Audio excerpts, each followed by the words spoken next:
sebagai aktor dari The Vote. Saudara-saudara, bukan tanpa alasan Departemen Hukum Tata Negara mendatangkan beliau. Satu, kita semua tahu beliau adalah akademisi muda hukum tata negara yang pikiran-pikirannya banyak menginspirasi, menguatkan kita, terutama berkaitan dengan hukum tata negara pada umumnya. Dan hari ini beliau diminta untuk mata kuliah ilmu perundang-undangan, bicara tentang democratic lawmaking. Ini adalah salah satu yang sudah lama kita perjuangkan bersama-sama gitu ya, Mas Uceng, kemudian Mbak Bibip, kemudian juga Bang Ferry Amsari, kemudian juga dari Andalas Dr. Charles Simabura, banyak gitu ya. Kita ingin bagaimana pembentukan undang-undang di Indonesia ini menjadi lebih demokratis. Mas Uceng adalah panggilan sehari-hari. Kami sudah tergabung dulu di Asosiasi Pengajar Hukum Tata Negara, Hukum Administrasi Negara. Jadi sudah mengenal cukup lama. Dan sudah cukup lama juga saya mengundang beliau supaya bisa hadir ke Unpad. Dan alhamdulillah pada pagi hari ini Mas Uceng berkesempatan untuk hadir di sini. Terima kasih Mas Uceng. Selamat datang di Jatinangor. Ini pertama kali ya Mas ya, Jatinangor? Atau sudah beberapa kali? Oh dulu, The Vote enggak, Mbak Bibip ya waktu di sana. Jadi ini adalah pertama kali Mas Uceng datang. Beginilah kampus kami Jatinangor. Mahasiswa sekarang yang mengambil ilmu perundang-undangan adalah di semester 6. Kalian semester 6 ya? Jadi sudah cukup atas dan mata kuliah ilmu perundang-undangan ini adalah mata kuliah wajib fakultas. Hari ini saudara-saudara penting bagi kita untuk membahas mengenai pembentukan undang-undang yang demokratis karena ini adalah salah satu bentuk dari perwujudan kedaulatan rakyat, perwujudan demokrasi. Di mana pembentukan undang-undang tidak lagi harus semata-mata didasarkan pada pemikiran undang-undang adalah produk politik. Betul, undang-undang adalah produk politik. Tapi bagaimana yang penting bagi kita rakyat supaya undang-undang yang dihasilkan oleh lembaga-lembaga politik itu tidak terlalu jauh dengan apa yang dicita-citakan oleh rakyat. Mas Uceng menyelesaikan S1 UGM, S2 di Amerika dengan beasiswa Fulbright di universitasnya Jeffrey Winters. Dan S3 beliau selesaikan di UGM dengan disertasi mengenai lembaga negara independen. Silahkan menggunakan waktu semaksimal mungkin. Mumpung Mas Uceng hadir bersama kita di sini, silahkan ditanya apa yang menjadi concern, apa yang menjadi pertanyaan lama yang sudah terpendam di kepala masing-masing, bahkan juga di hati masing-masing. Benar nggak sih kita ini diperhatikan oleh negara, terutama dalam pembentukan undang-undang? Betul nggak sih keinginan-keinginan, harapan-harapan kita itu dipenuhi oleh para anggota yang ada di Senayan. Jadi ini adalah saat kita untuk berdiskusi, berdialog dengan salah satu pakar hukum tata negara muda di Indonesia. Sekali lagi, selamat datang Profesor Zainal Arifin Mokhtar alias Mas Uceng. Terima kasih sekali lagi sudah berkenan hadir menyempatkan waktu untuk datang ke Bandung karena minggu-minggu ini sebetulnya waktu beliau padat memberikan kuliah di pasca sarjana. Jadi biasanya begitu dari pagi sampai sore kegiatan. Jadi terima kasih bisa hadir di sini di sela-sela kesibukan itu. Demikian yang dapat saya sampaikan. Sekarang kita ikuti, kita sambut dengan meriah tepuk tangan untuk Profesor Zainal Arifin Mokhtar.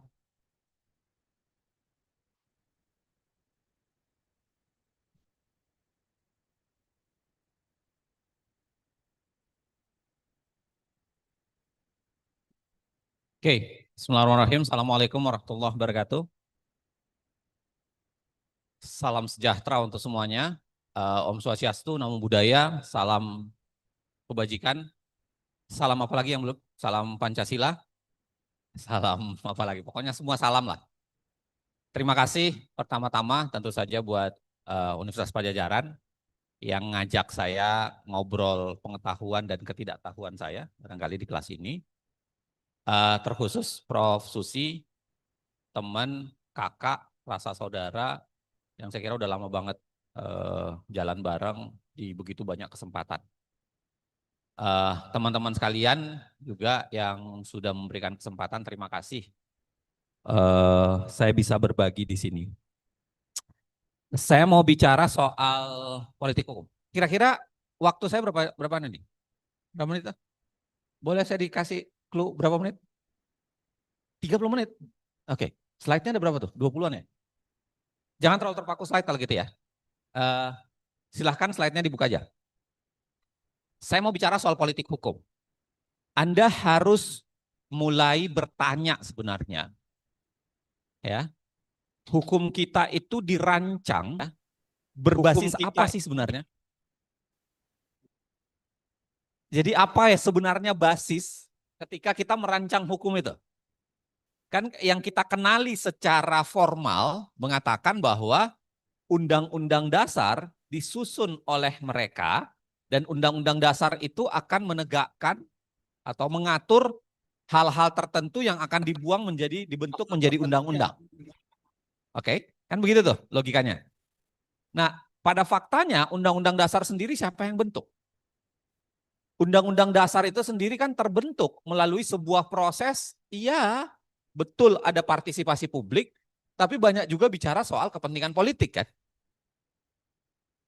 Saya kasih contoh sederhana beberapa hal dalam undang-undang dasar kita yang barangkali Anda bisa pertanyakan sekarang. Yang Anda harusnya bisa analisis. Misalnya ada pasal di dalam undang-undang dasar yang tiba-tiba mengatakan bahwa presiden dilarang membubarkan DPR. Dilarang membubarkan atau membekukan DPR. Anda kalau membahas ini, Anda kan pasti nanya, ini kok ada apa ujuk-ujuk tiba-tiba undang-undang dasar mencantumkan presiden dilarang membubarkan DPR atau dilarang membekukan DPR. Ini kan karena realitas lama di mana dulu Soekarno pernah membubarkan Dekret 5 Juli. Dan juga ketika Gus Dur mencoba melakukan hal yang sama. Walaupun kemudian gagal dan dia di-impeach. Tapi kalau Anda pikir secara hukum, secara metode penyusunan peraturan dalam bentuk konstitusi, percuma nggak aturan itu? Kan dalam sistem presidensil memang mustahil. Nggak ada tuh dalam sistem presidensil memang mustahil presiden membubarkan DPR. Kan nggak mungkin. Lagi pula bahkan kalau kita menggunakan penafsiran membaca itu, ya, kalau kita menggunakan penafsiran, itu bahayanya kalau melakukan penafsiran secara agak serampangan. Kalau kita gunakan penafsiran artinya selain DPR boleh dibubarkan oleh presiden. Karena yang limitatif dilarang dibubarkan hanya DPR. Kalau Anda mau lacak secara logis, oke, kalau memang yang dilarang limitatif di pasal 7 itu, yang dilarang dibubarkan adalah DPR, berarti selain DPR boleh dong. Kalau MPR mau menyidangkan impeachment, berarti boleh dong saya bubarkan MPR. Kalau saya presiden. Kalau, oke, 60 menit ya. Kalau MK mau melakukan impeachment untuk saya, boleh dong saya bubarkan MK. Lalu nggak dilarang secara limitatif. Kan Anda bisa mulai melakukan pertanyaan-pertanyaan itu. Artinya semua produk hukum itu dibentuk ada realitas politik di belakangnya. Jangan Anda pikirkan bahwa hukum itu pasti dibuat secara suci. Enggak, ada realitas politik di belakangnya. Ada kenyataan dia dibentuk melalui keterbatasan pengetahuan. Ada realitas dia dibentuk melalui kesadaran yang barangkali memang diatur oleh pembentuknya. Saya kasih contoh lagi di Undang-Undang Dasar. Kalau nama contoh, banyak banget di Undang-Undang Dasar. Anda kalau baca Undang-Undang Dasar, saya kaitkan dengan ilmu perundang-undangan ya. Anda kalau baca Undang-Undang Dasar, ada pasal di dalam Undang-Undang Dasar yang mengatur bahwa begini, Presiden dan DPR membahas dan menyetujui undang-undang, pasal 20 ayat 2. Oke, Undang-Undang Dasar. Lalu dikatakan Presiden melakukan pengesahan undang-undang dalam bentuk tanda tangan. Oke? Kalau Presiden menandatangani, maka undang-undang langsung jadi. RUU berubah menjadi undang-undang. Tapi kalau Presiden tidak tanda tangan, maka harus ditunggu 30 hari. Kalau Presiden tidak tanda tangan dalam waktu 30 hari, maka dengan sendirinya RUU berubah menjadi undang-undang. Anda baca itu kan, pasal 20 mulai sampai ayat belakang. Coba kalau Anda mau berpikir secara jernih, apa gunanya masa iddah 30 hari itu? Ya masa iddah kan, masa menunggu kan? Apa gunanya masa iddah 30 hari? Lawong kalau RUU sudah disetujui, dibahas bersama dan disetujui, berarti kan dia sudah jadi undang-undang sebenarnya. Apa gunanya dikasih tunggu 30 hari tanda tangan? Padahal tanda tangannya juga nggak penting. Karena 30 hari tidak ditandatangani, tetap dia berubah menjadi undang-undang. Anda tahu nggak? Apa gunanya? Ya itu tadi, dia berangkat dari kesalahan, itu kan karena ketika seingat saya Habibie kalau tidak salah, itu harusnya menandatangani sebuah undang-undang tapi tidak kunjung dia tanda tangani. Dan akhirnya dimasukkan pasal itu. Dengan seakan-akan mengatakan, kau kalau tidak tanda tangan dalam 30 hari, toh tetap berubah menjadi undang-undang. Tapi kan pasal itu pasal konyol. Konyol kan, gak ada gunanya pasal itu. Coba, atau Anda bayangkan secara logika pembentukan peraturan perundang-undangan.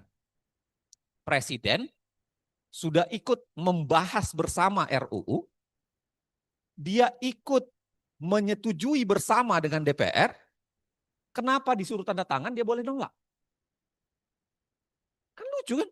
Lawang kita sudah bahas bersama, kita setujui bersama, pas tanda tangan saya tolak tanda tangan. Kan konyol. Saya kasih contoh sederhana deh di kepala Anda. Anda janji nikah dengan pacar Anda atau pasangan Anda. Janji nikah. Ya, sudah dibahas bersama. Oke. Sudah disetujui bersama. Oke, clear, Anda setuju bersama. Pas pada saat mau menandatangani surat nikah, Anda nolak tanda tangan. Kira-kira dibacok nggak sama keluarga sebelah? Iya ya, kan tidak make sense. Itu yang saya mau bilang bahwa semua pembentukan peraturan perundang-undangan ada realitas di belakangnya. Mau undang-undang dasar, mau undang-undang, mau PP, mau perpres, mau apapun peraturan, itu ada realitas di belakangnya. Dan Anda mustahil untuk mengatakan bahwa orang yang membentuk di belakangnya ini pasti suci, bermaksud baik, suci dari hadas besar dan hadas kecil, berperilaku dasar dharma pramuka.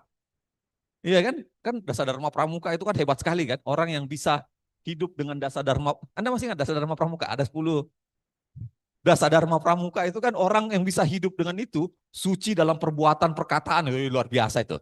Iya kan? Kan Anda nggak bisa membayangkan bahwa pembentuk undang-undang atau pembentuk peraturan itu seperti itu. Nah itu sebabnya kenapa politik hukum penting untuk dibicarakan. Karena kita harus memahami panggilan politik di belakangnya seperti apa sih. Realitas politik di belakangnya seperti apa. Kejadian di belakangnya itu seperti apa sebenarnya. Ya. Nah next, saya tolong dibantu deh. Next.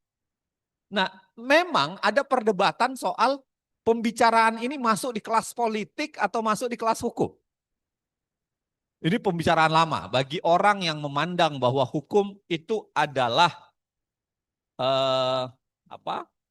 hukum itu adalah soalan yuridis, soalan peraturan, memang akan cenderung untuk mengatakan enggak, itu masuk di wilayah politik, bukan di wilayah hukum.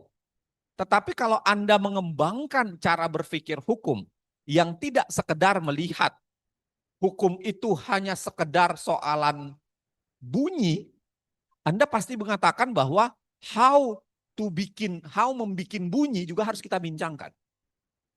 Bagaimana membikin klausula itu juga harus dibincangkan, nggak mungkin nggak dibincangkan. Ya kan? walaupun ada perdebatan. Apalagi ada konteks yang Anda harus ingat betul-betul, ada relasi yang tidak imbang dalam konsep kita yang diatur dengan negara yang mengatur. Kan nggak imbang loh. Oke, saya ceritakan sendiri sejarah demokrasi ya. Kan kalau Anda masih ingat kembali sejarah demokrasi itu dimulai, ya sudah ada sih sebelumnya, tapi dalam konteks modern, itu dibincangkan dimulai dari perdebatan soal kontrak sosial. Kan ada dua tuh pemikir paling besar. Ada Hobbes, ada Locke. Kalau Hobbes membayangkan bahwa pada dasarnya manusia itu jahat. Karena manusia jahat, maka kita penting untuk bikin kesepakatan kolektif, kita tunjuk satu orang, supaya satu orang ini yang akan mengatasi semua kejahatan itu. Itu sebabnya kalau Anda baca Leviathan Choice dan Hobbes, Hobbes itu berpikir bahwa seorang yang kita kasih mengatasi kejahatan ini harus yang paling jahat di antara kita semua. Harus yang punya kadar kejahatan paling tinggi. Kenapa? Karena kalau tidak, dia nggak bisa mengatasi semua kejahatan dong. Itu kan logikanya Hobbes. Jadi dia harus tinggi banget. Itu sebabnya cara berpikir Hobbes itu masih seakan-akan mendukung yang namanya absolutisme. Dan memang negara itu kan menjalankan salah satu kekuasaan absolut itu. Itu sebabnya Anda tidak berimbang kan. Nah, Locke agak berbeda. Locke kemudian mengatakan pada dasarnya manusia baik. Karena manusia baik, maka harus dibikin orang yang bisa mengatur kebaikan itu secara keseluruhan. Karena mengatur kebaikan itu secara keseluruhan, maka ini tetap bonggahan kekuasaannya kegedean. Paham ya? Jadi kekuasaannya itu kegedean. Karenanya dia harus dipisah-pisah. Nah, lahirlah doktrin kedua yang disebut dengan distribution atau separation. Oke? Lalu ada Rousseau. Rousseau kemudian menyempurnakan konsep kontrak sosial yang dia bilang bahwa kontrak sosial ini kedaulatan itu nggak pernah beralih. Kedaulatan itu di tangan rakyat loh. Negara atau penguasa itu bukan pelaksana kedaulatan rakyat, bukan. Dia adalah pesuruh, dia adalah pelayan. Melayani kita, karena kedaulatannya nggak pernah pindah, maka otomatis kalau dia mau bikin peraturan, dia harus nanya ke kita dong. Karena kita yang memiliki kedaulatan kan, kalau kata Rousseau. Ya kan? Kita yang punya kedaulatan kok. Jadi kalau dia mau bikin, dia harus datang ke kita dalam bentuk apa? Aspirasi. Dia harus minta apa? Partisipasi. Dia harus bicara soal sosialisasi. Gitu. Dan lalu kemudian ada Montesquieu yang kemudian membaginya secara eksekutif, legislatif, yudikatif. Dan kita kemudian kenal sebagai perangkat kuat dalam sistem presidensial. Apa yang saya mau cerita di awal ini, saya mau bilang apa? Peraturan perundang-undangan itu dibuat oleh negara yang sebenarnya bonggahan kekuasaannya kegedean, sangat bergantung cara kita untuk membatasi kekuasaan itu. Sangat tergantung cara kita membatasi. Sangat tergantung bagaimana separation of power bekerja, bagaimana checks and balances bekerja, bagaimana kemudian publik dilibatkan dalam peraturan perundang-undangan. Karena kalau tidak, jalan menuju ke kata otoriternya menjadi tinggi. Ya kan? Jalan menuju ke otoritariannya akan tinggi. Sedangkan kalau kita dilibatkan dan checks and balancesnya jalan menuju demokratisnya akan jauh lebih mudah. Anda paham sampai situ ya? Nah, orang yang pertama banyak memikirkan atau menuliskan itu adalah Pak Mahfud. Ya, Pak Mahfud. Dia melahirkan jadi disertasinya itu ya sama diperdebatkan, sama yang saya tulis ini. Diperdebatkan apakah masuk di kelas ilmu politik atau di kelas hukum. Panjang perdebatannya itu. Tapi Pak Mahfud menyelesaikan disertasinya di Fakultas Hukum. Dia bicara soal begini. Dia mengatakan ada relasi antara negara yang otoritarian dengan kualitas aturan hukum. Kalau negaranya demokratis, hukumnya akan responsif. Tapi kalau negaranya tidak demokratis, maka hukumnya akan represif. Itu kan asumsi yang dibuat oleh Pak Mahfud dan itu sudah dipakai cukup lama. Walaupun saya dan Mas Idul menulis dalam sebuah jurnal mengatakan Pak Mahfud itu benar sebagian, tidak sepenuhnya. Khususnya kalau undang-undang itu berkaitan dengan relasi kuasa. Karena terbukti ada beberapa undang-undang yang sebenarnya malah demokratis di saat yang cukup otoritarian. Banyak. Undang-undang UPA Agraria salah satunya. Tapi ada satu yang menurut saya salah satu menjadi prestasi dari Soeharto. Kalau saya tanya di ruang ini, ada apa enggak? Anda kebayang enggak kalau saya katakan prestasi hukumnya Pak Orde Baru? Undang-undang 586. Undang-undang pengadilan administrasi. Itu kan prestasi. Karena kemudian ada. Bahkan kalau kita lihat lebih lebar, beberapa undang-undang yang tidak ada kaitannya dengan politik dan relasi kekuasaan itu berjalan cukup baik. Undang-undang PT misalnya, atau undang-undang perseroan terbatas ya, undang-undang. Nah jadi Pak Mahfud riset itu benar, tapi partly dalam analisis saya dan Mas Idul tulisan berapa tahun yang lalu. Nah tapi apapun itu, saya mau bilang yang pertama buat teman-teman sekalian, politik hukum itu menjadi ranah yang penting.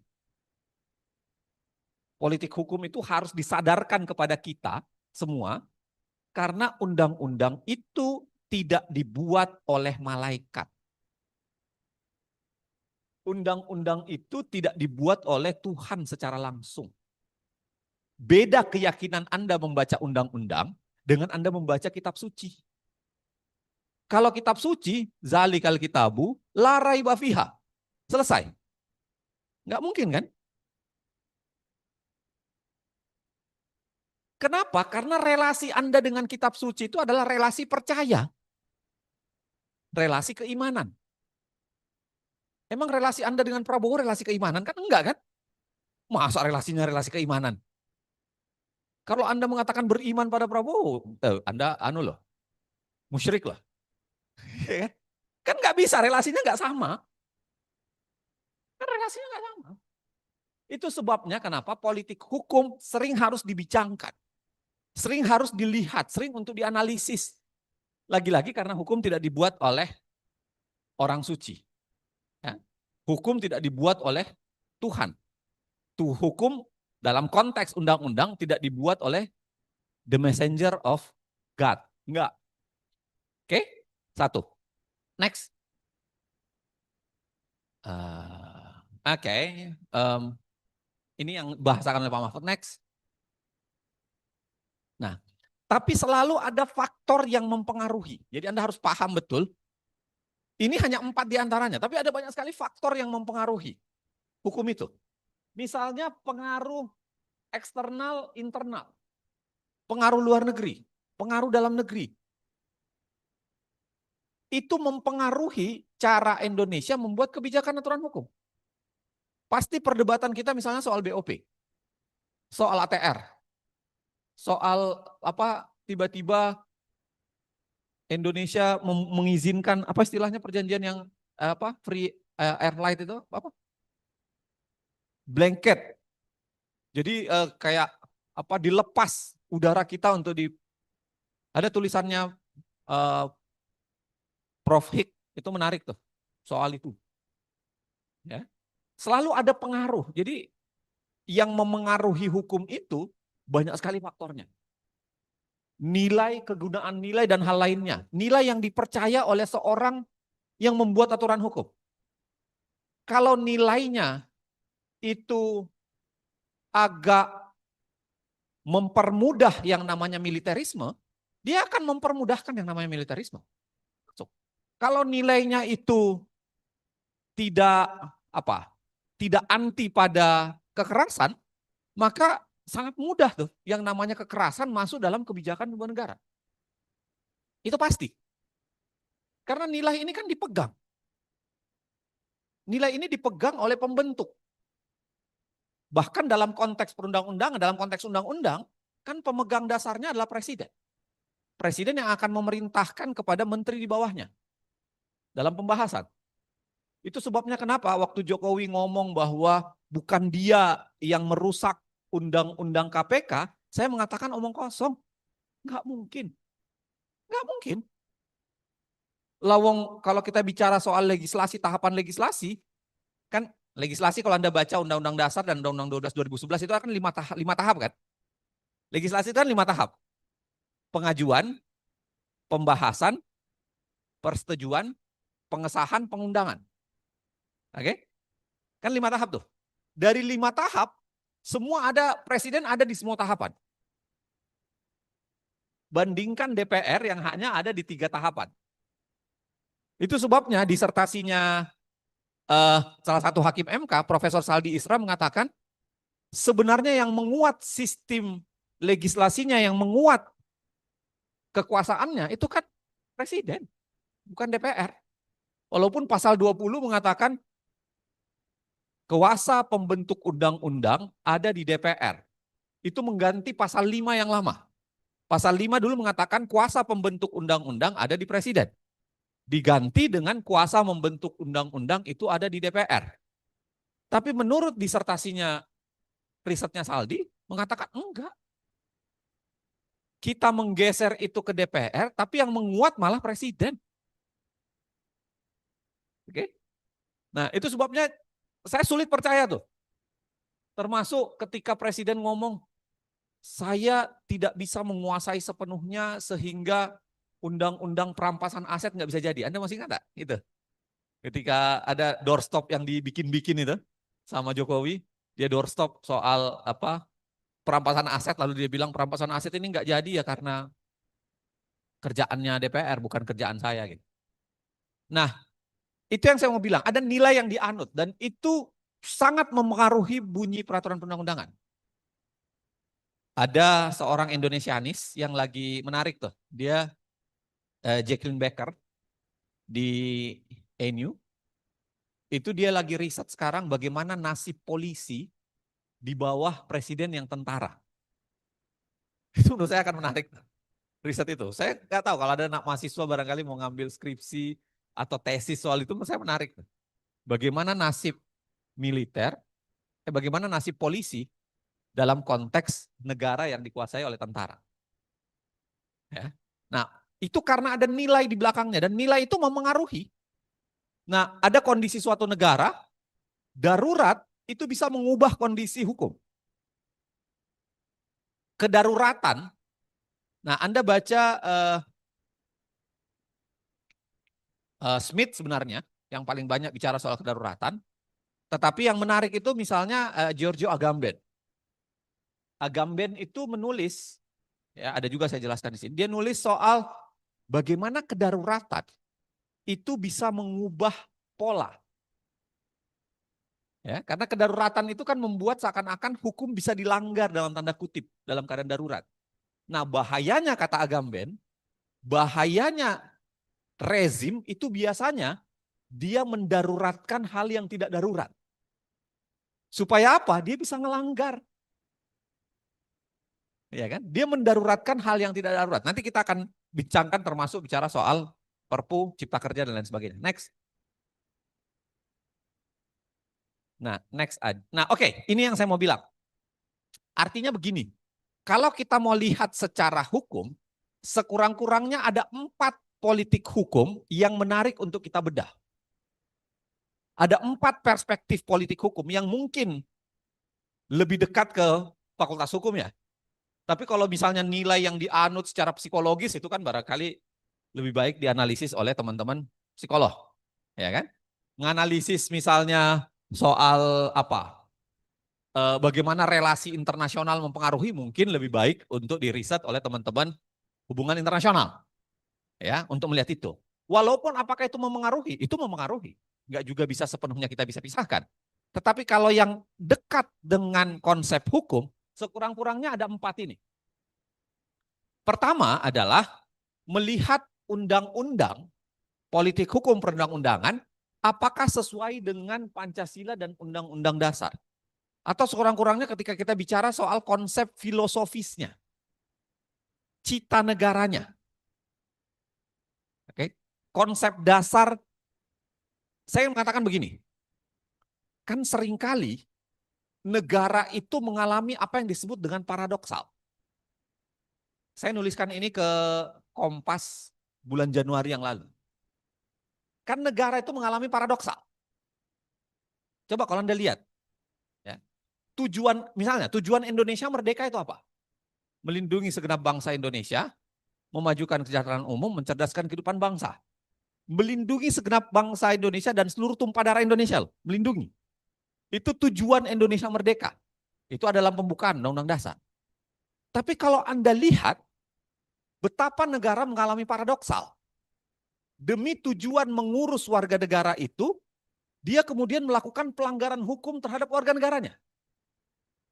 Iya enggak? Misalnya kasusnya di Rempang, Wadas, kasus-kasus PSN. Kan paradoksal banget tuh.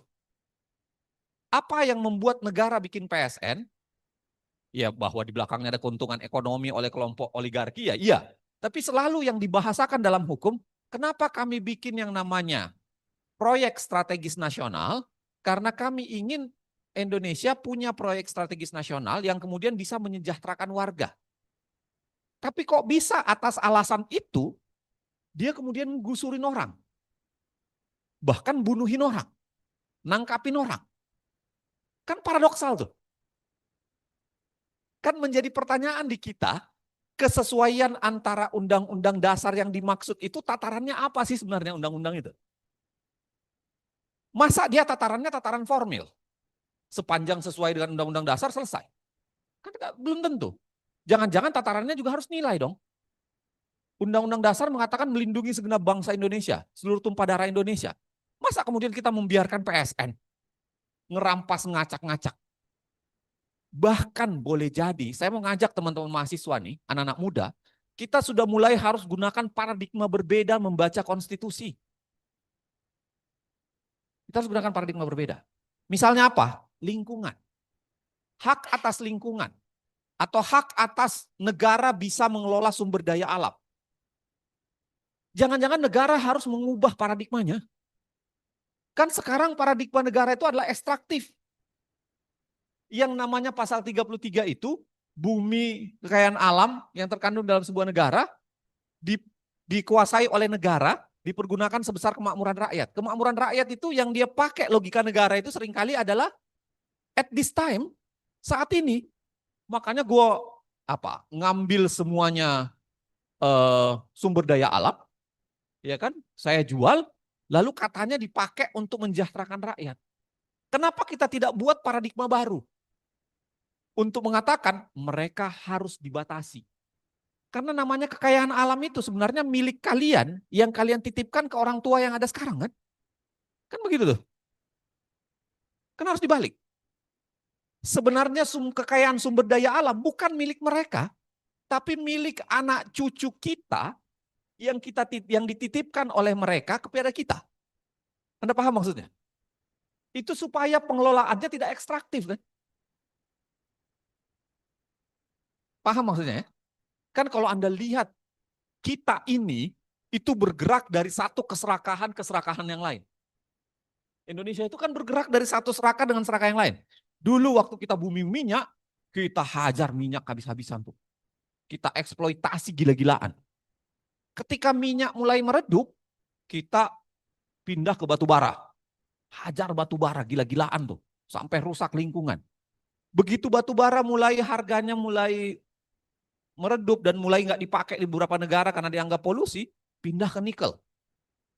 Karena nikel katanya batu untuk mobil listrik. Coba bayangkan, kita bergerak dari satu keserakahan yang lain. Dan itu atas nama apa? Negara mengatakan ya atas nama mengelola menyejahterakan rakyat. Jangan-jangan yang saya bilang tadi, ya, kalaupun sumber hukumnya Pancasila dan Undang-Undang Dasar, mbok ya jangan gunakan paradigma yang lama. Jangan-jangan kita harus reinterpretasi. Jangan-jangan kita harus reinterpretasi. Gunakan paradigma baru. Kan kalau Anda baca bukunya Darin Acemoglu, Mengapa Negara Gagal, Anda kalau baca buku itu menjelaskan bahwa salah satu yang menyebabkan negara gagal itu adalah ketika negara berubah menjadi pemburu rente. Kenapa mereka berubah menjadi pemburu rente? Karena mereka punya ekstraktif yang sangat banyak. Mereka menjadi apa? Eksploitatif. Itu terjadi di banyak negara. Kalau dalam tulisannya Acemoglu. Salah satu contoh dia katakan Nauru. Nauru itu dulu negara kecil yang sangat kaya. Kobalt. Tapi begitu ekstraktif, tidak digunakan paradigma bahwa ini disimpan untuk anak cucu kelak, mereka kemudian kehabisan sumber kobalt, dan akhirnya apa? Mereka menjadi negara termiskin di dunia sekarang. Kehabisan. Kenapa? Karena paradigmanya eksploitatif. Bukan paradigma yang mau melihat ke depan. Nah, satu itu, kalaupun Anda lihat di Undang-Undang Dasar dan Pancasila, jangan-jangan Anda harus melakukan reinterpretasi. Saya orang yang percaya bahwa Pancasila itu hidup di dalam semua sanubari orang Indonesia. Dia bukan milik BPIP. Dia bukan milik satu lembaga. Dia bukan milik penguasa yang bisa ditafsirkan menurut keinginan penguasa. Enggak. Lawang Soekarno aja ketika bikin Pancasila dia mengatakan apa? Ini butir-butir kearifan yang hidup di dalam masyarakat. Yang coba dia kalkulasi menjadi Pancasila. Kok bisa Pancasila sekarang malah ditafsirkan menurut keinginan negara? Nggak bisa begitu. Pancasila itu milik kita. Harusnya ada reinterpretasi. Makna persatuan reinterpretasi. Makna keadilan sosial bagi seluruh rakyat Indonesia direinterpretasi oleh kita. Artinya meskipun ini adalah sumber utama Pancasila dan Undang-Undang Dasar, betul, Undang-Undang 12 2011 juga bicara itu, tapi pada saat yang sama, harus ada wacana pembicaraannya. Dan wacana pembicaraan itu jangan-jangan adalah paradigma baru. Cara pikir baru. Tawaran melihatnya secara baru. Bahkan di tingkat pembicaraan saja, itu agak rancu. Saya pernah riset dengan Mas Denny Indrayana. Waktu itu, tapi riset itu udah lama banget ya. Waktu itu kami ngeriset soal pembahasan salah satu undang-undang. Ya. Saya sebut saja, undang-undang pemerintahan Aceh seingat saya. Kami riset waktu itu. Kami mau lihat sejauh mana Pancasila dan Undang-Undang Dasar dibincangkan. Kami baca risalahnya. Dan coba tebak, nyaris nggak ada pembicaraan soal itu. Padahal dikatakan Pancasila dan Undang-Undang Dasar adalah sumber dari segala sumber hukum. Nyaris nggak ada pembicaraan. Nggak banyak pembicaraannya. Padahal Undang-Undang Pemerintahan Aceh itu kan cukup revolusioner sebenarnya kan. Karena mengubah banyak konteks. Misalnya pemberlakuan syariat Islam, lalu kemudian perda syariah, lalu kemudian ada banyak tuh hukuman yang berbeda, hukuman syariah. Tapi kan nyaris pembicaraan itu nggak ada. Coba bayangkan.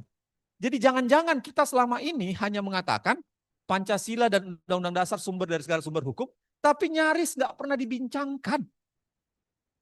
Apalagi kalau kita mau tarik ke paradigma baru membaca Pancasila dan Undang-Undang Dasar. Paradigma yang lebih konservasi dibanding paradigma yang eksploitasi. Gitu-gitu tuh. Ya, jadi jangankan bikin cara berpikir baru, cara berpikir lama saja nyaris nggak dibincangkan. Kalau ada teman-teman mahasiswa mau ambil, coba deh riset. Misalnya Undang-Undang KPK. Ada nggak sih pembicaraan mengaitkan dia dengan Undang-Undang Dasar, mengaitkan dengan Pancasila? Ada nggak? Jangan-jangan nggak ada. Ya kan? Jangan-jangan nggak ada tuh. Ya, jadi itu satu. Itu satu yang saya mau bilang, politik hukum yang harus dibaca Pancasila dan Undang-Undang Dasar itu sudah jarang dibincangkan, tapi pada saat yang sama perbincangannya pun perbincangan bahula, perbincangan yang dimonopoli oleh negara, berbasis pada keinginan negara. Bukan berbasis pada kita atau berbasis pada paradigma baru yang ditawarkan. Yang kedua, cetak biru. Kan cetak biru ini teknokrasinya ya. Ada di RPJ, Rencana Pembangunan Jangka Panjang Menengah, ada rencana, ada juga dalam bentuk teknisnya itu ada dalam bentuk naskah akademik. Kalau Anda baca Undang-Undang 12 2011, itu dikatakan bahwa setiap rancangan undang-undang harus disertai dengan naskah akademik. Nah, apa gunanya naskah akademik? Itu ada dalam Undang-Undang 12 2011, termasuk di lampirannya, yang menjelaskan bahwa guna naskah akademik itu adalah riset, pandangan penelitian, pandangan teoritik untuk mengatakan undang-undang ini sebaiknya diatur dengan cara apa? Diatur kemana? Dan itu kan politik hukum banget. Tapi coba sekarang Anda riset, ya, coba Anda riset sejauh mana undang-undang yang dibuat sekarang itu taat.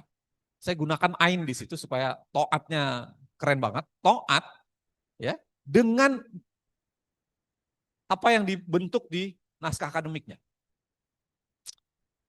Coba deh Anda riset, anak-anak S1 coba riset deh. Coba aja undang-undang mana yang keluar, naskah akademiknya kemana, hasil kesepakatannya kemana. Kami pernah meriset itu, melihat itu di Undang-Undang Cipta Kerja. Kalau Anda baca naskah akademiknya Cipta Kerja, itu kayak kumpulan makalah. Ya kan? Kayak Bandung Bondowoso, harus selesai 1000 candi dalam satu malam, makanya lebih dari 1000 halaman, itu copy paste dimasukin apa aja, itu berlawanan kiri kanan nggak jelas. Jadi tuh. Nah, ketika jadi undang-undangnya, malah lebih kiri kanan lagi. Nggak nyambung lagi. Coba deh, kalau ada di antara kalian yang mau bikin undang-undang yang agak dekat deh. Jangan yang jauh-jauh, yang dekat-dekat sekarang. Apa kayak undang-undang yang agak dibincangkan. Seringkali nggak nyambung atas ajaran teknokrasinya. Kenapa pandangan teknokrasi penting dalam pembentukan undang-undang? Karena teknokrasi itu menjaminkan bahwa ada rencana kita, dan rencana kita itu dibuat secara sentuhan akademik. Akademik. Kan itu gunanya. Lihat aja di Undang-Undang 12 2011 itu kan jelas tuh apa yang dimaksud naskah akademik. Jadi riset, lalu kemudian teori, konsep, perbandingan, kan semuanya masuk tuh untuk menjelaskan. Tapi rancangan undang-undang kita rata-rata seringkali naskah akademiknya ke utara, ya, undang-undangnya ke selatan. Bahkan di tingkat peraturan di bawahnya, termasuk perda dan lain sebagainya, itu kadang-kadang rancangan undang-undangnya, rancangan peraturannya sudah ada, baru naskah akademiknya mau dibuat. Saya sengaja bicara ini karena akademisi kadang-kadang digoda dengan itu. Meroyek.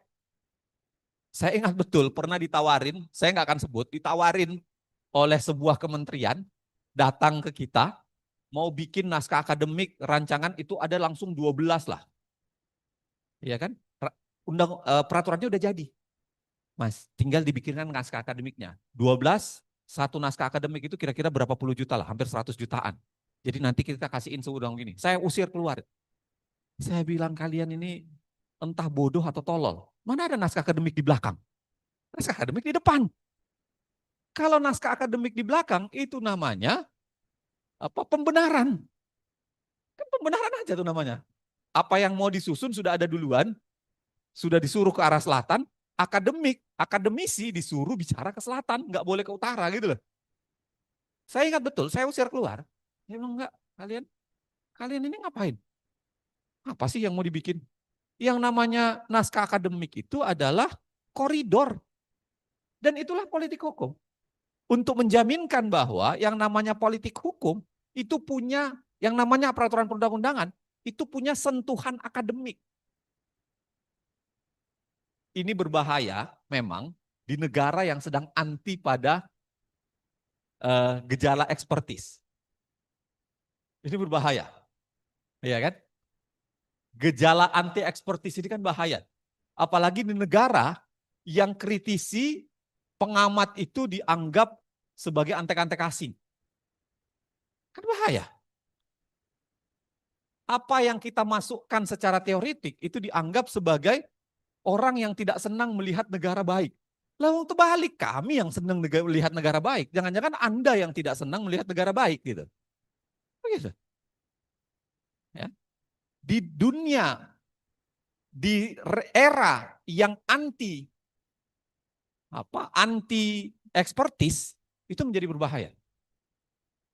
Apalagi ada gejala pembunuhan ekspertis kan.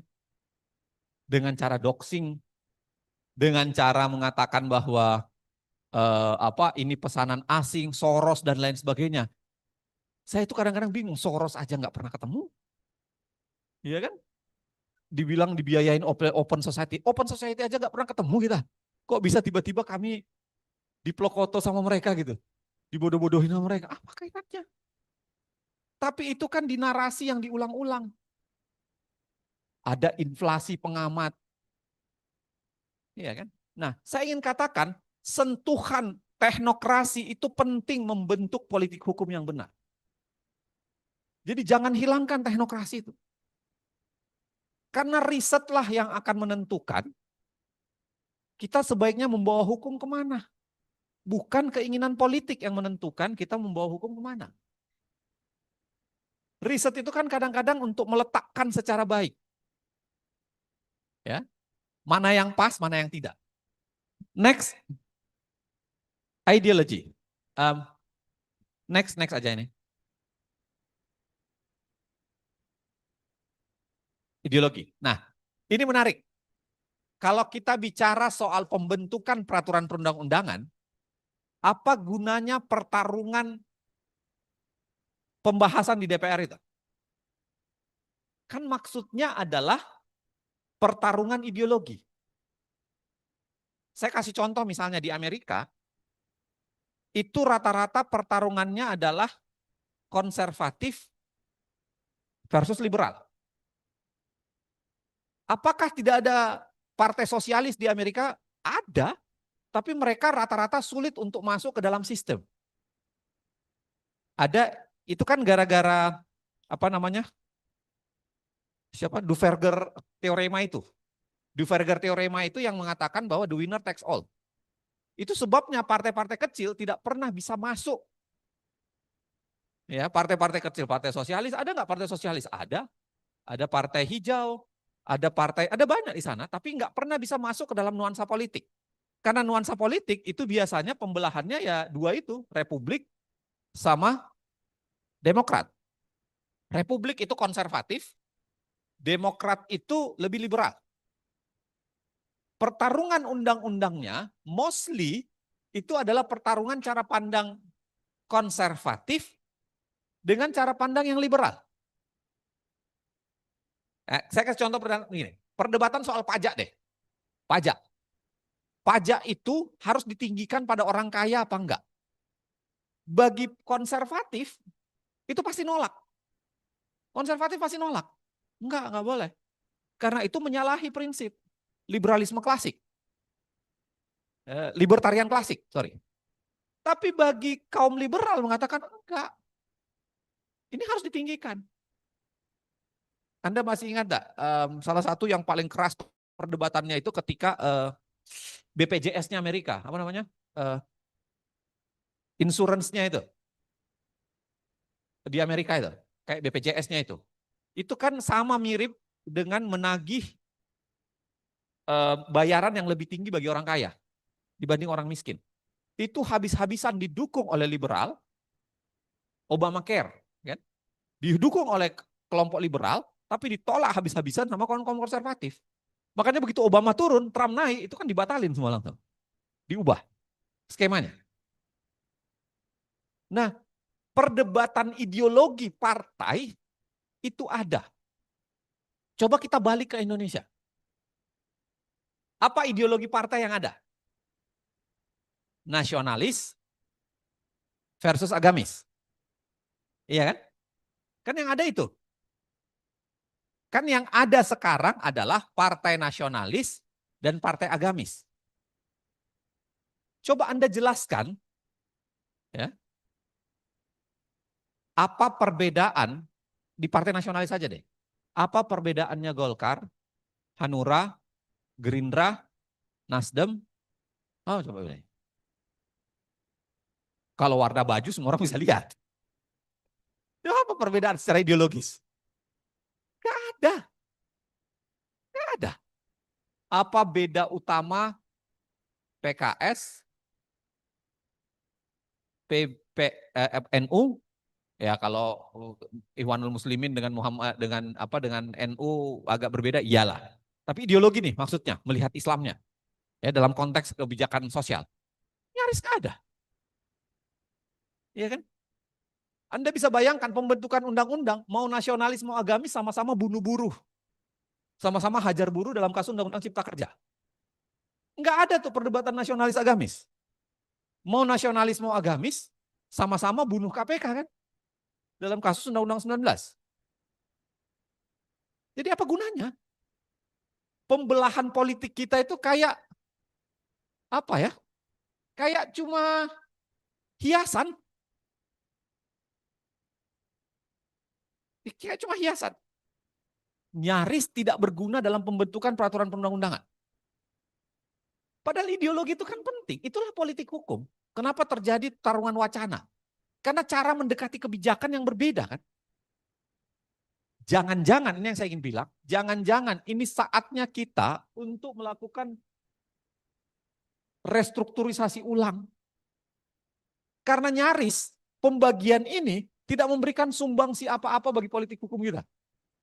Anda pasti bilang, tindak kekerasan seksual, Anda pasti berpikir tindak TPKS, tindak pidana kekerasan seksual, itu jangan-jangan bermasalah di partai agamis, didukung oleh partai nasionalis. Teng dong, Anda salah. Kenapa? Karena ada juga partai agamis yang dukung mati-matian. TPKS itu. Ada partai nasionalis yang awalnya menolak itu. Jadi jangan salah. Enggak ada tuh pembelahannya. Saya ingin bilang apa? Jangan-jangan kita harus memikirkan ulang pembelahan ideologi kita. Jangan-jangan pembelahan ideologi partai kita ini enggak berguna. Ada gunanya untuk pembentukan peraturan perundang-undangan. Partai kita bahkan bisa jadi enggak ideologis. Enggak ada ideologinya sama sekali. Iya kan? Itu yang saya ingin menjelaskan begini. Itu sebabnya karena nasionalis dan agamis itu sama-sama diperebutkan di Indonesia. Itu sebabnya partai nasionalis pasti ngaku agamis. Enggak mungkin enggak. Partai agamis pasti ngaku nasionalis. Enggak mungkin. PKS pasti ngaku nasionalis. PKB pasti ngaku nasionalis. Itu sebabnya dia melibatkan orang non-Islam di dalam kepengurusannya. Iya kan? Bahkan ikut mencalonkan orang non-Muslim di berbagai daerah. Kan begitu. Partai nasionalis apa? Paling nasionalis yang Anda, PDI. PDI bikin sayap Muslim kan, Baitul Muslimin. Karena pembelahan itu jangan-jangan kita harus pikirin ulang. Kalau Anda belajar sejarah pembelahan ideologi politik kita, itu kan sebenarnya hidup di Gang Paneleh 7 Surabaya. Anda tahu nggak Gang Paneleh 7 Surabaya? Kos-kosan Cokro Aminoto. Dulu yang ngekos di situ ada Soekarno, ada Semaun, ada Kartosuwiryo. Ya kan? 3 orang yang bikin negara berbasis cara pandang. Coba bayangin. Satu bikin negara komunis, ya kan, Semaun. Satu bikin negara Islam, Kartosuwiryo, dia yang mendeklarasikan di sini kan, di Jawa Barat kan, DITII. Satu bikin negara nasionalis. Betapa berbahayanya kos-kosan itu, coba bayangin doang. Ya kan? Oke, thank you. Betapa berbahayanya kos-kosan itu. Nah, ini bukan kesimpulannya, oh berarti kita harus dirikan lagi kembali aliran komunisme. Bukan itu. Apalagi tentu perdebatan. Saya sendiri mengatakan, iya ngapain komunisme ditakuti? Saya sendiri pribadi mengatakan itu. Tapi jangan-jangan yang kita butuhkan cara pandang baru. Untuk melakukan koreksi terhadap pembelahan nasionalis dan agamis yang nyata-nyata tidak memberikan sumbangsi apa-apa. Saya ingin bilang apa? Partai hijau harus kita dukung. Partai hijau ini kan bicara soal konservasi alam dan lain sebagainya. Harus ada pandangan alternatif nih. Partai anak muda saya dukung. Saya pendukung partai anak muda. Partai anak muda harus ada. Jangan bilang PSI. Ya kan? PSI itu partai anak muda tapi orangnya banyak yang muda tapi kelakuan tua. Jangan bilang itu. Sudahlah, kalau PSI itu kita lupakan. Dan saya berani mengatakan ini karena saya dulu adalah pendukung PSI. Saya berani mengatakan itu. 2019 saya memilih PSI. Saya bahkan menjadi orang yang menyeleksi semua calon legislatifnya. Saya menjadi panelis untuk semua calon legislatifnya. Keren saya anggap waktu itu. Tapi ternyata anak presiden 2 hari menjadi kader langsung jadi ketua partai. Itu kelakuan tua. Karena menghitung bukan kemampuan tapi menghitung anaknya siapa. Itu kelakuan tua tuh. Bukan kelakuan anak muda. Nah, maksud saya adalah harus ada paradigma baru kepartaian. Bikin dong. Saya to be honest, 2019 saya dukung PSI. Karena saya menganggap itu paradigma baru. Walaupun paradigmanya ternyata cepat sekali menjadi tua. 2024 coba tebak saya pilih apa? Partai Buruh. Saya pemilih Partai Buruh. 2024. Karena bagi saya pemilu itu adalah cara mengelola harapan. Harus kita hidupkan partai-partai baru dengan cara pandang baru. Walaupun sekarang Partai Buruh ya apa ya? Kalau dalam pepatah Arab itu wujudihi keadamihi. Ada atau tidak adanya nggak penting dalam beberapa hal. Ya, saya kecewa juga, tapi saya memilih Partai Buruh dan saya merasa pantas untuk mengkritik Partai Buruh untuk itu. Baru selesai cepat-cepat sudah merapat dengan kekuasaan. Ya, menurut saya nyaris tidak punya harapan. Tapi apapun itu, ideologi sudah harus kita pikirkan ulang. Supaya apa? Pembelahannya itu bermakna dalam penyusunan peraturan perundang-undangan. Next soal partisipasi. Anda sadar nggak teman-teman sekalian dah? Sadar nggak? Di semua jenis negara, satu-satunya yang membedakan mana politik hukum, negara demokratis dan non-demokratis, itu hanya ini. Apakah Korea Utara misalnya, kalau bikin perundang-undangan, dia punya ideologi juga? Ada. Apakah ketika dia bikin, dia sesuaikan dengan pandangan teknokrasi, riset? Iya ada. Ya adalah. Negara yang paling tidak demokratis pun melakukan cara pandang yang sama. Apa yang membedakan? Satu-satunya yang membedakan negara demokrasi dengan non-demokrasi itu adalah partisipasi. Dalam negara demokrasi, partisipasinya tinggi. Tadi saya sudah antar di awal tadi. Apa yang membedakan? Karena memang dalam demokrasi, kedaulatan itu nggak pernah pindah. Kedaulatan itu tetap milik kita semua. Itu sebabnya kalau mereka bikin undang-undang, mereka harus datang ke kita, nanya. Dalam bentuk partisipasi. Ya kan? Tugas negara tentu, ini kan demokrasi nggak sederhana, bukan demokrasi langsung. Tugas negara adalah membuka wacana demokrasi deliberatif. Membuka ruang sebanyak-banyaknya supaya masyarakat bisa memberikan masukan. Itu tugas negara. Partisipasi penting. Dan coba lihat, bayangkan ya. Next, saya tadi udah di kode tinggal 15 menit. Oke. I'll try. Next aja. Nah, putusan MK sudah bicara soal partisipasi bermakna ya. Bahwa yang namanya bermakna itu adalah right to be heard, right to be considered, right to be explained. Ya, sudah ada. Tapi kalau kita lihat next, ini meaningful participation, next saja. Coba Anda baca pasal 96 Undang-Undang Pembentukan Peraturan Perundang-undangan yang sudah diubah berbasis pada putusan MK. Jadi waktu putusan MK itu keluar, ya, putusan MK itu keluar, DPR kemudian mengubah, ya, memperluas yang namanya partisipasi. Kalau Anda baca partisipasi pasal 96 ini, kan manipulatif sebenarnya. Coba Anda baca baik 96 ini.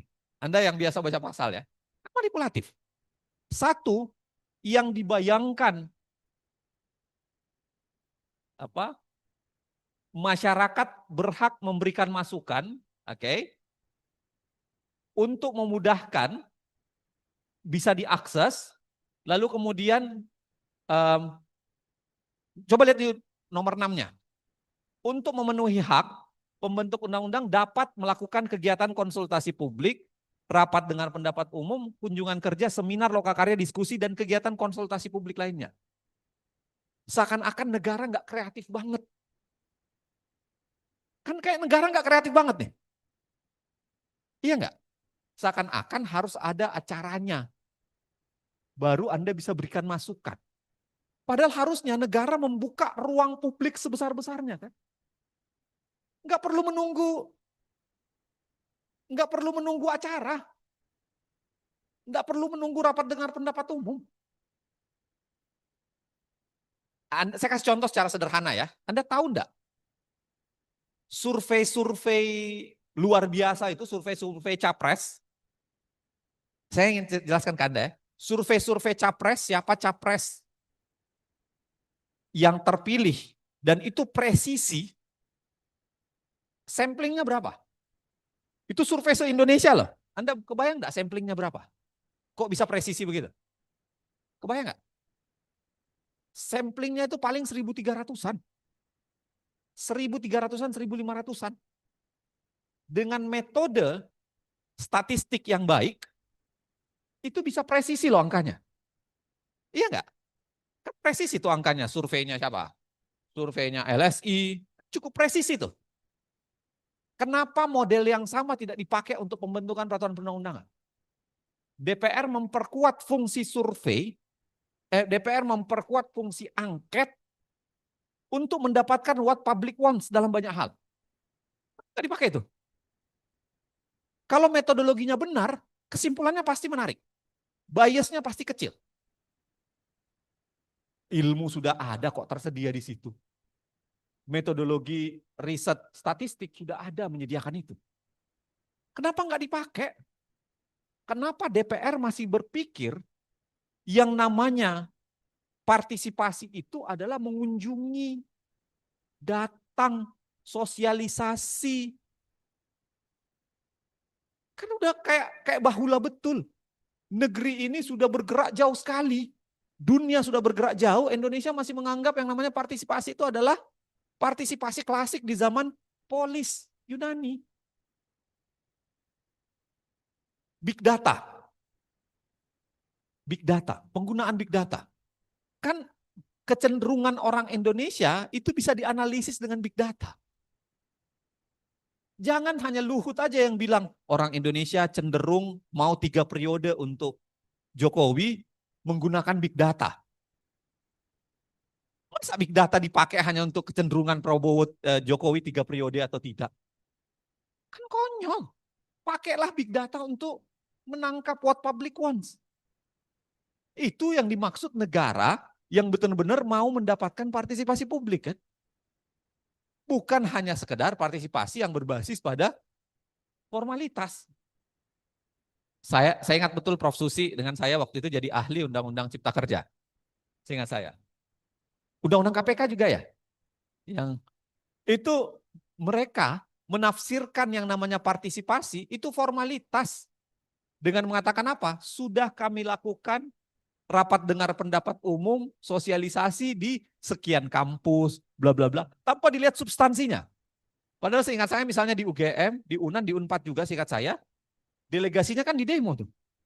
Di UGM dulu di demo bahkan.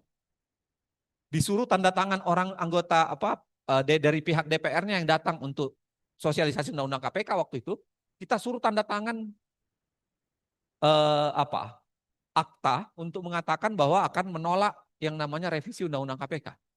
Ternyata tetap aja dijadikan alasan untuk mengatakan sudah kami lakukan sosialisasi dan partisipasi. Gitu loh.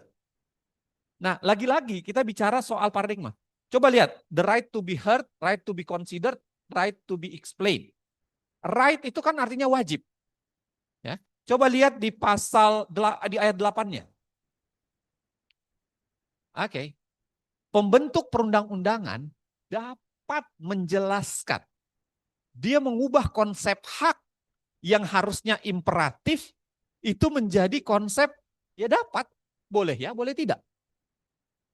Kan hanya dapat. Kalau ada kata dapat, berarti kan tidak wajib. Kan kalau penyusunan peraturan perundangan, kalau ada kata dapat, ya berarti ya, boleh juga enggak kan? Kan gitu. Anda kebayang betapa manipulatifnya yang namanya negara dalam politik hukum. Next. Nah, padahal kalau Anda mau jujur, putusan MK itu sendiri sebenarnya tidak tinggi-tinggi banget. Kalau kita bicara soal partisipasi. Putusan MK aja itu bukan standar tinggi. Teori-teori menjelaskan bahwa enggak tinggi-tinggi banget itu. Misalnya kalau kita pakai analisisnya Sherry Arnstein. Sherry Arnstein itu bilang ladder of participation.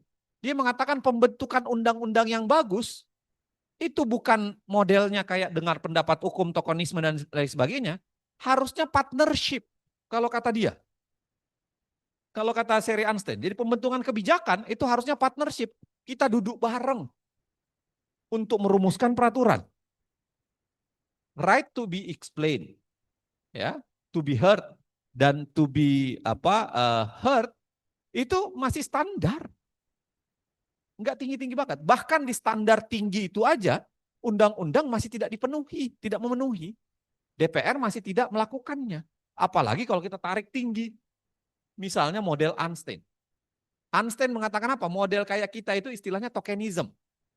Pura-pura dalam tanda kutip. Masih nggak bisa dianggap sebagai sebuah metode penyusunan kebijakan yang baik. Next. Next aja.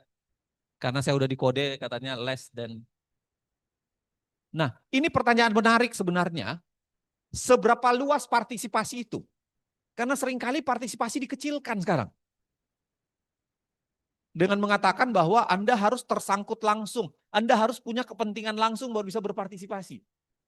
Lawang undang-undang itu berlaku untuk kita semua, kenapa enggak? Belum lagi metode partisipasi yang ada itu tidak pernah bisa menjaminkan kelompok paling termarginalkan itu bisa enggak? Ada istilahnya Gayatri Spivak, itu can subaltern speak. Subaltern itu adalah kelompok yang paling tidak diuntungkan di masyarakat.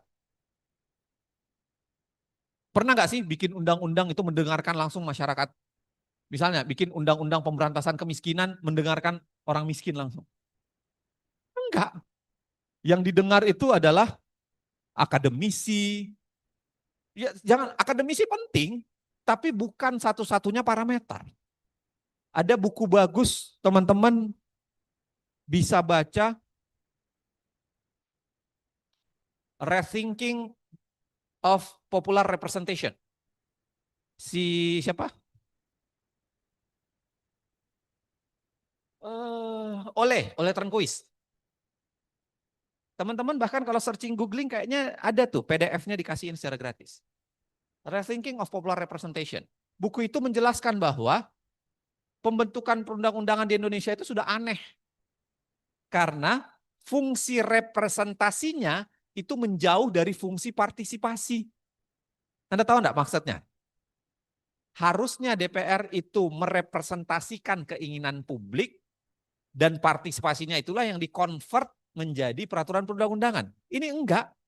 DPR selalu ngaku, pembentuk perundang-undangan selalu ngaku sebagai representasi publik, tapi partisipasinya nggak pernah didengar. Gitu. Coba Anda baca buku itu, bagus banget. Dan dia termasuk yang menjelaskan, seringkali dibajak. Yang namanya isi undang-undang itu dibajak. Dua pihak yang paling sering membajak. Satu adalah anggota parlemen sok tahu, ya kan? Yang kedua, akademisi. Kadang-kadang akademisi juga membajak. Apalagi di Republik ini, ada akademisi yang pandangannya, pendapatnya itu sesuai dengan pendapatan. Ya kan? Logikanya sesuai dengan logistik. Nah ini nih yang bahaya nih. Sehingga kadang-kadang yang dilakukan oleh pembentuk undang-undang kan cherry picking.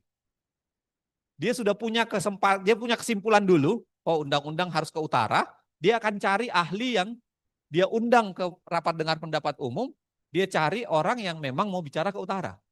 Orang yang bicara ke selatan itu pasti nggak akan dipanggil. Kira-kira gitu. Itu yang disebut di buku Rethinking Popular Representation itu adalah membajak. Next, satu hal yang penting ya. Oke, the last 3 minutes. Nah, ini yang saya mau bilang penting. Seringkali negara demokrasi juga membajak politik hukum dengan cara apa? Mendaruratkan hal yang tidak darurat. Jadi, hal yang tidak darurat dia daruratkan. Karena begitu didaruratkan, ada alasan dia untuk mengambil alih. Ada alasan dia untuk melanggar peraturan perundang-undangan. Itu terjadi di Undang-Undang Cipta Kerja, di Perpu Ormas. Anda masih ingat Perpu Ormas nggak? Perpu Ormas itu saya nggak tahu, 2017 kalian sudah SMA ya? SD ya? 2017. SMP, nah kalian nggak gaul kayaknya dengan isunya ini. 2017 itu Ormas hanya bisa dibubarkan kalau ada putusan pengadilan membubarkannya. Kenapa? Karena hak untuk mendirikan ormas itu dianggap sebagai hak asasi. Perpu ini tiba-tiba keluar dengan membalik. Dia mengatakan silahkan ormas dibubarkan dulu, baru kemudian silahkan dibawa ke pengadilan, PT UN. Dia menggeser pembubaran ormas itu menjadi rezim administrasi, bukan rezim hak asasi. Coba bayangkan bahayanya. Anda bisa dibubarkan kapan saja, nanti kalau Anda nggak setuju pembubarannya baru bawa. Nah lebih konyol lagi Cipta Kerja. Saya nggak tahu Cipta Kerja tahun 2000 Anda udah SMA kali ya, harusnya. Cipta Kerja itu kalau Anda mau lihat secara kronologi itu menarik. Dia dikeluarkan di bulan Oktober 2020. Oktober 2020 ya. Dibawa ke MK, dibatalkan di bulan November 2021. Oke? Jadi 1 tahun berikutnya. Putusan MK mengatakan akan kasih kesempatan 2 tahun untuk melakukan perbaikan. Yang berarti itu jatuh di bulan November 2023. Tapi oleh pemerintah, di bulan Januari 2023, dia buru-buru keluarkan Perpu. Alasannya adalah ketidakpastian dunia, bla bla bla dan lain sebagainya. Padahal kalau kita mau jujur, Perpu ini nyaris tidak menyelesaikan apa-apa, tapi lebih banyak menuai persoalan. Ya. Nanti kapan-kapan bisa kita jelaskan secara lebih detail soal Perpu ini. Nah, the last, oke, tutup aja. Karena sudah berakhir. Apa yang saya mau bilang sebenarnya, politik hukum adalah bagian penting yang untuk Anda pelajari. Politik hukum itu bukan sekedar soal politisasi hukum. Tapi politik hukum itu memahami bahwa pembentukan peraturan perundang-undangan pun bahkan dengan standar yang normal itu tidak dijalankan sebagaimana mestinya. Terlalu banyak subsistem bermasalah, terlalu banyak subsistem yang tidak kuat, dan karenanya kalau Anda mau menguatkan politik hukum, ada kerja besar yang harus kita lakukan secara bersama-sama sebagai sivitas akademika kampus. Dosen, mahasiswa, dan siapapun yang masih mencintai kebenaran dan perbaikan buat negeri ini.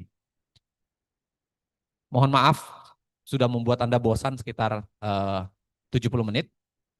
Terima kasih. Wallahumma fiqh la. Assalamualaikum warahmatullahi wabarakatuh. Salam sejahtera buat semuanya.